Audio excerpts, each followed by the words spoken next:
your partner's assimilator or refinery or extractor. Doesn't matter what race. All races are right. 야, 슈퍼 닌자 파더 게임. Super ninja. 야. Ninja. Maybe next game I'll do the Korean girl voice. No, you should do the Street Fighter manly voice. It's like Super Ninja. 슈퍼 닌자. OGSMC. 오저 쌤씨. We'll see what happens. Alright, you can do the next one. Alright. Alright.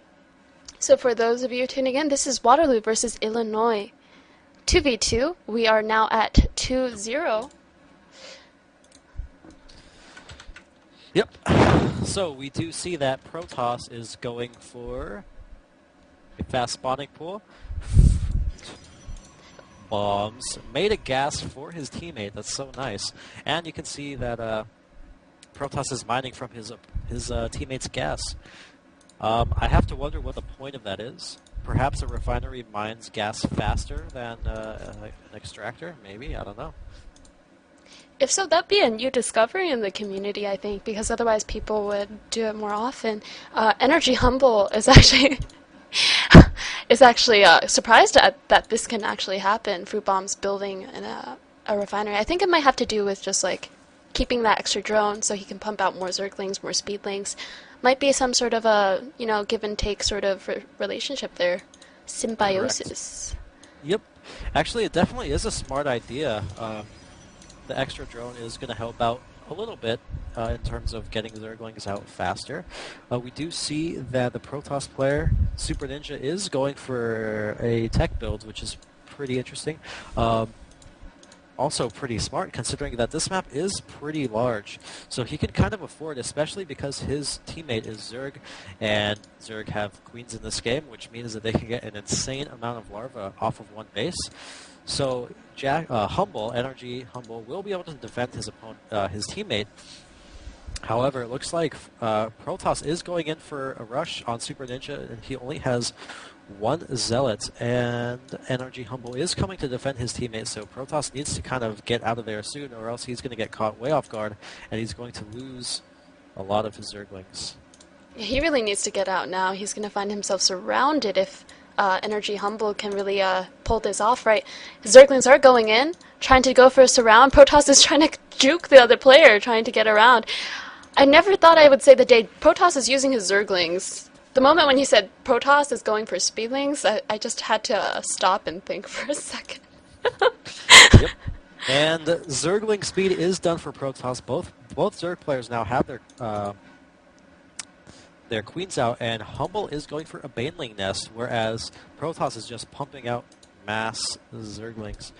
On the Terran side, Fruit Bombs is going for a 5 racks opening, and looks like 4 gates coming down from Super Ninja. Actually, Protoss might be able to do a lot at Super Ninja's base if only he knew, if only he went for the Protoss base. Right now, he has a bunch of Zerglings, yes. He's only produced Zerglings for the past, I don't know, minute or two. And he has sort of like a strange timing window that is just going away really quickly because Baneling Nest is up. 1 Baneling, 2 Banelings can handle a huge... They have great crowd control for just masses of Zerglings. Right, and if you look at the units tab, it looks like Humble's build is a little bit more efficient than Protoss's. He has 3 extra drones, and that's actually critical at this stage of the game. Both players from Illinois are just pumping mass units. Fruit Bombs is just getting a ton of Marines, whereas Protoss is getting a ton of Zerglings.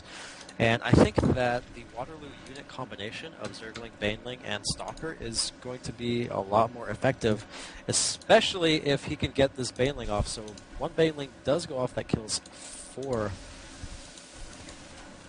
Zerglings. And here comes the pressure from Waterloo, and let's see if Illinois is going to be able to hold this off. And here comes the attack.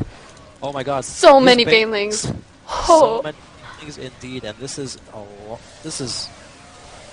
bad news bears for Illinois, I think.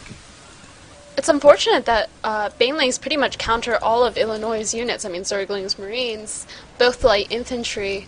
I guess if you But can looks call like Zerglings tag infantry. is going to get taken out. But if you take a look in Fruit Bomb's base, there are a bunch of Zerglings just running around denying, what's it called? Denying mining, and just taking out a couple of SCVs before getting surrounded by SCVs. And more Banelings from Humble are morphing, so this is not looking too good for Illinois. Waterloo is seemingly taking a pretty sizable advantage. If we look at the Army tabs, the Waterloo players have a little bit of a lead. Actually, in terms of Army tab, it's pretty even, but I think the unit mix of Waterloo is a lot better than the unit mix of Illinois, because it's just basically Marines and Zerglings against Stalkers, Sentries, Banelings, and Zerglings. Right, I think Illinois did a really good job fending off that last attack. Another attack coming in. Banelings trying to roll in, rolls in, takes down about 4 Zerglings, but then almost nothing with the second Baneling. This is actually looking kind of good for Illinois right now. There are no more Banelings on the map, if I'm not mistaken. If Protoss just ran all of his Zerglings into the main base of Super Ninja, he'd be in really good shape, because it's completely undefended right now. And they're actually looking pretty decent because of some pretty nice micro on that last attack. Some Banelings morphing in, though, so they'll be able to be defensive Banelings. I've once had a Zerg player tell me, or explain to me, the difference between offensive Banelings and defensive Banelings. Do you know the difference? No, I don't. So, they look the same, except one's offensive and one's defensive. Holy crap. I did not know that. So the defensive ones kind of just sit there. Alright, go ahead. Well, Fruit Bombs is researching Stim, and once that Stim gets upgraded, this is going to be pretty interesting. And I definitely think that they need to be attacking the Protoss player right now, because of all these Banelings, it's going to be incredibly difficult to do any damage right here up at the Zerg's natural choke. But if they take advantage of attacking the Protoss, there is no Baneling speed for NRG Humble, so he's going to be less able to defend himself. Right. So something I actually like about these games is that neither team can really, they don't dare to expand, basically, because you really can't. Even on a map like this, which you think is, wow, there are like 3 expansions in my base, I should expand, you really can't. I mean, there are 2 rocks that you can break open. Just 2v2 has a lot to do with tier 1 units, just mashing those out. Correct. Same as in Brood War, actually. I think Brood War, you mainly see Zealots and Zerglings, and not much else. Right. The problem with expanding in a 2-on-2 in a situation like this is you really, it's such a intricate balance, because if you're expanding, that's so much in time and minerals that you're investing into your expansion. And if your player is going straight units, then he is going to be able to outmass you. So you really have to be careful when you're trying to expand in a 2-on-2 situation. Meanwhile, the Illinois team is breaking the rocks behind near Super Ninja's base, and it looks like they are going to be going in for an attack. And actually, Super Ninja is taking to Colossus. Yeah, so I don't... have been destroyed, but Super Ninja is coming around. He does have sentries, so he's going to be able to force field that off if he so chooses. However, if I was Protoss, I would send all my Zerglings into the main base of Super Ninja right now, because that will basically be completely undefended. And if they wait until Super Ninja gets Colossi out, and that is going to be incredibly deadly, just because the Illinois army is so weak to Colossus, because it's basically just pure Zerglings and Marines. And holy crap, here comes a really big attack. One Colossus is out, but it looks like Waterloo is defending this, and all the army from the Illinois team has been taken out. And now this is not looking good for Illinois. They basically blew any advantage that they had. They attacked in the completely wrong spot. Yeah, definitely. I mean, there are 3 entries that you can force, basically. The main entrance and then the 2 rock entrances. Now Super Ninja is going for the right side rocks, which is actually the perfect rock to go after, because that's where the expansion is. So they're going to be able to force their way in. You can't defend on all 3 fronts, basically, on this map. In a 2v2, we've had so many players try to do that, try to take sneaky expansions. Expansion cancelled, by the way. But a lot of 2v2 players try to take the expansion, and then they just can't, because they can't hold all 3 of their openings. Right, and this is not looking good for Illinois. It looks like Waterloo is breaking up into the Illinois part of the map, and they are probably going to be winning the game very shortly. Both Super Ninja and Humble have expansion secured, and this is not looking good.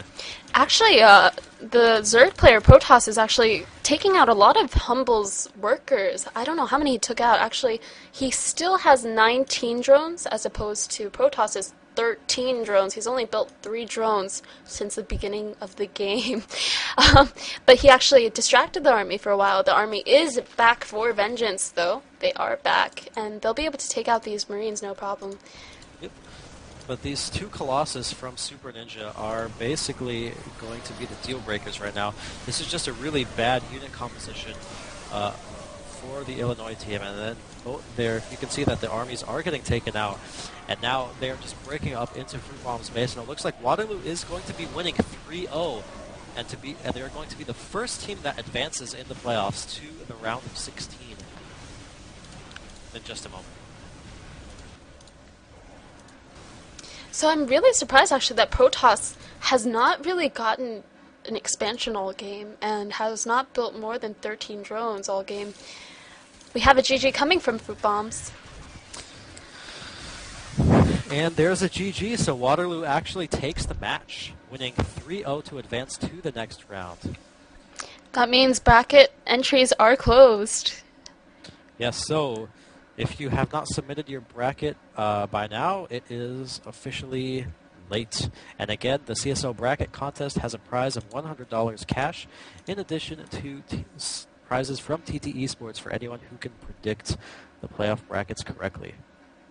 Our next match is going to be McMaster versus TexasA&M, which is going to be starting very, very shortly. So stick around after these messages.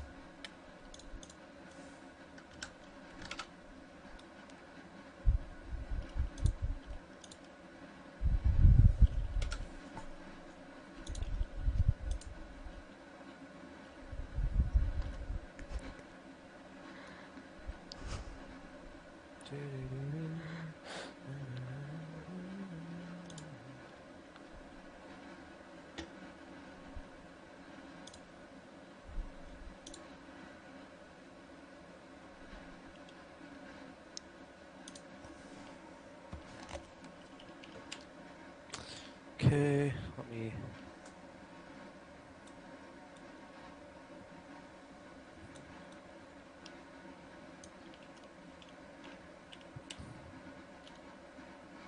I'm going to add the players from McMaster.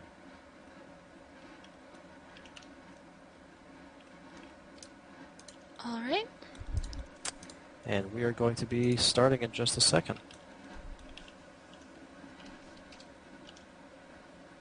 I believe the Texas A&M players or the McMaster players had a few obligations until 10:15. By the way, check out www.cstarleague.com. We are the Collegiate Star League. We have over 130 to 140 colleges and universities in Canada and in America. Also check out our sponsors. Justin TV is generously giving us not only a great stream, but also $1,000 for the top prize winner. $1,000, that's a lot of, what do college students buy? Books. You can buy a lot of books that way. You know, college textbooks. I buy college textbooks with all my money. That and food. And alcohol. Yeah, anyway. You don't buy alcohol, you liar. Sometimes I do. Sometimes. I'm 21. Yeah. Alright. Shut up. I like your imitation of my voice. You should use that the next time we announce a player. We'll do it. Also, shout out to TT Esports, who is Thermaltake, a division of Thermaltake actually, and they make great mice, keyboards, and also headset, one that Duran is going to get because his microphone is always so soft. Crappy. Alright, so what did you say about McMaster not being ready? They have a little bit of, I don't know what they have, maybe class until 9:15, something like that. But we can go ahead and make the game and invite them. Okay. Well, that was so submissive, Duran. You were like, okay, okay. Okay. Okay.